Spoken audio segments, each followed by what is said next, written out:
जैसे ही एक आदमी पानी पीता या उसके शरीर को पानी छूता, वो अचानक रेगिस्तान में पहुंच जाता। उसे कुछ समझ नहीं आ रहा था कि ये सब उसके साथ क्यों हो रहा है। वहां से निकलने की कोशिश में वो काफी दूर तक चला और एक हरे भरे इलाके यानी एक ओएसिस तक पहुंचा। प्यास से बेहाल उसने जैसे ही पानी पिया, फिर से रेगिस्तान में ट्रांसपोर्ट हो गया और जो पानी अब भी पिया था वो भी रेत बन चुका था। अब उसका दिमाग बिल्कुल जवाब दे गया। उसे शक होने लगा कि कहीं वो किसी श्राप का शिकार तो नहीं, मगर हार मानने की बजाय उसने फिर उसी रास्ते से ओएसिस तक जाना तय किया। वो उसी जगह पहुंचा, लेकिन इस बार उसने पानी नहीं पिया बल्कि नाले को पार कर गया। इस बार कुछ नहीं हुआ, वो पहली बार बिना ट्रांसपोर्ट हुए बच गया। आगे बढ़ते हुए वो एक सड़क तक पहुंचा जहां एक कार आती दिखी। उसने हाथ हिलाकर कार रोकी और को ड्राइवर सीट पर बैठ गया। राहत की सांस ली और जैसे ही ड्राइवर ने पानी ऑफर किया, उसने बिना सोचे पी लिया और फिर से रेगिस्तान, मुंह में रेत। अब तो वो पूरी तरह टूट चुका था, मगर फिर भी जैसे तैसे चलकर दोबारा उसी सड़क पर पहुंचा और उसी कार को फिर रोका। इस बार ड्राइवर के पानी का ऑफर ठुकरा दिया और अब आखिरकार वो अपने घर पहुंच गया। गहरी सांस ली, लेकिन थकान और प्यास से हालत खराब थी। थोड़ा सोचने के बाद उसने एक गिलास में पानी भरा, बर्फ डाली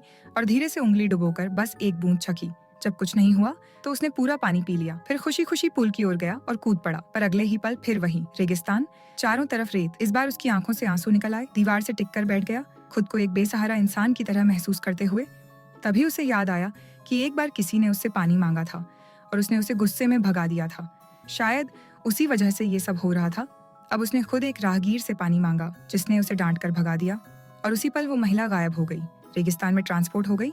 अब उस आदमी के चेहरे पर एक हल्की सी मुस्कान थी और उसने चुपचाप दीवार से पीठ टिकाकर आंखें बंद कर लीं।